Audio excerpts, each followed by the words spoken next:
ನಮಸ್ತೆ ಕರ್ನಾಟಕ 1 ಟಿವಿಗೆ ಸ್ವಾಗತ.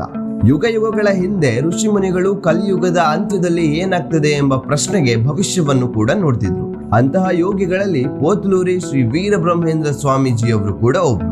ಕಾಲ ಭವಿಷ್ಯದ ದೂರದೃಷ್ಟಿಯಿಂದ ಹೆಸರುವಾಸಿಯಾಗಿರುವ ಇವರು ತೆಲುಗು ಕಾವ್ಯದಲ್ಲಿ 14,000ಕ್ಕೂ ಹೆಚ್ಚು ಭವಿಷ್ಯವಾಣಿಗಳನ್ನ ಒಳಗೊಂಡಿರುವ ಕಾಲಜ್ಞಾನಂ ಎಂಬ ಪುಸ್ತಕವನ್ನ ಬರೆದಿದ್ದಾರೆ. ಇದು ಪ್ರಪಂಚದ ಭವಿಷ್ಯದ ಬಗ್ಗೆ ಒಂದು ನೋಟವನ್ನ ನೀಡ್ತದೆ. ಕಲಿಯುಗದ ಅಂತ್ಯದ ವೇಳೆಗೆ ಜಗತ್ತಿನಲ್ಲಿ ಏನಾಗ್ತದೆ ಎಂಬ ಪ್ರಶ್ನೆಗೆ ಇದರಲ್ಲಿ ಉತ್ತರವನ್ನು ಕೂಡ ಉಲ್ಲೇಖಿಸಲಾಗಿದೆ. ಅಲ್ಲದೆ ಪ್ರಸ್ತುತ ಭಾರತ ಮತ್ತು ಪಾಕಿಸ್ತಾನದ ಯುದ್ಧದ ಭವಿಷ್ಯವನ್ನು ಕೂಡ ಇದರಲ್ಲಿ ತಿಳಿಸಲಾಗಿದೆ.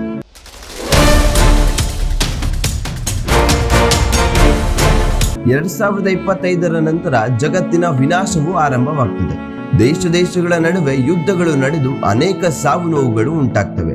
ಜಗತ್ತಿನಲ್ಲಿ ಜನಸಂಖ್ಯೆ ತೀರಾ ಕಡಿಮೆ ಆಗ್ತದೆ ಎಂದು ಬ್ರಹ್ಮೇಂದ್ರ ಸ್ವಾಮೀಜಿಯವರು ಹೇಳಿದ್ದಾರೆ. ಪುಣ್ಯಭೂಮಿ ಹಾಗೂ ಸತ್ಯವಂತರು ಮಾತ್ರ ಜಗತ್ತಿನಲ್ಲಿ ಉಳಿಯಲು ಸಾಧ್ಯ ಎಂದು ಕೂಡ ಇವರು ಕಾಲಜ್ಞಾನಂನಲ್ಲಿ ಉಲ್ಲೇಖಿಸಿದ್ದಾರೆ.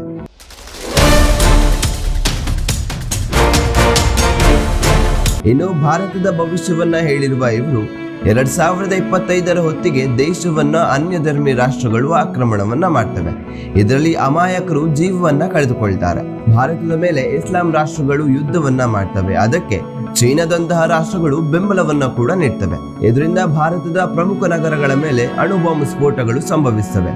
ಯುದ್ಧವನ್ನು ತಪ್ಪಿಸಲು ಸಾಧ್ಯವಿಲ್ಲ, ಆದ್ರೆ ಧರ್ಮಕ್ಕೆ ಜಯವು ನಿಶ್ಚಿತ ಎಂದು ಕೂಡ ಹೇಳಿದ್ದಾರೆ.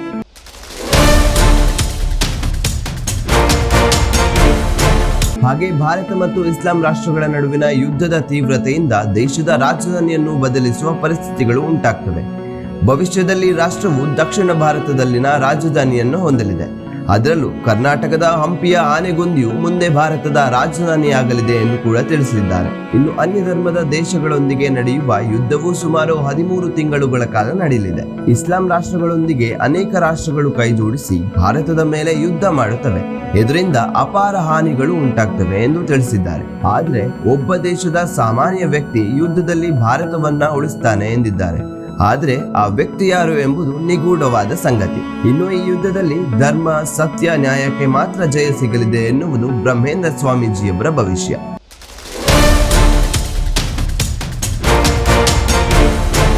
ಮುಂದೆ ಇಸ್ಲಾಂ ರಾಷ್ಟ್ರವು ತನ್ನ ತಪ್ಪನ್ನು ಒಪ್ಪಿಕೊಂಡು ಭಾರತಕ್ಕೆ ಶರಣಾಗಲಿದೆ. ಇದರಿಂದ ದೇಶ ಮತ್ತೆ ಅಖಂಡ ಭಾರತವಾಗಲಿದೆ.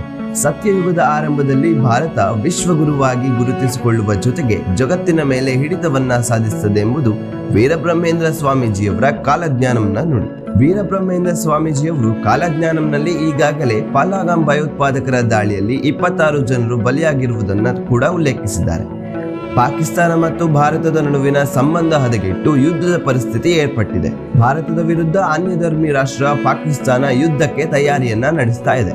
ಅಂತಾರಾಷ್ಟ್ರೀಯ ಮಟ್ಟದಲ್ಲಿ ಭಾರತ ಮತ್ತು ಪಾಕಿಸ್ತಾನದ ಯುದ್ಧದ ಸಂಭವ ಚರ್ಚೆಗಳಾಗ್ತಿದ್ದು, ಯಾವುದೇ ವೇಳೆ ಎರಡು ದೇಶಗಳ ನಡುವೆ ವಾರ್ ಆರಂಭವಾಗಬಹುದು.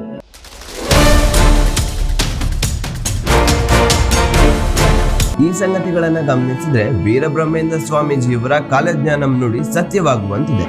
ಪ್ರಸ್ತುತ ಭಾರತ ಪಾಕಿಸ್ತಾನದ ನಡುವಿನ ಯುದ್ಧದ ಸಂಭವ ಹೆಚ್ಚಾಗಿದೆ. ಆದರೆ ವೀರಬ್ರಹ್ಮೇಂದ್ರ ಸ್ವಾಮೀಜಿಯವರು ಹೇಳಿದಂತೆ ಇದಕ್ಕೆ ಹೆದರುವ ಅಗತ್ಯವಿಲ್ಲ. ಅಂಧಕಾರದ ಲೋಕದಲ್ಲಿ ಧರ್ಮ ಮತ್ತು ಭಕ್ತಿಯಿಂದ ಜಯ ದೊರೆಯಲಿದೆ.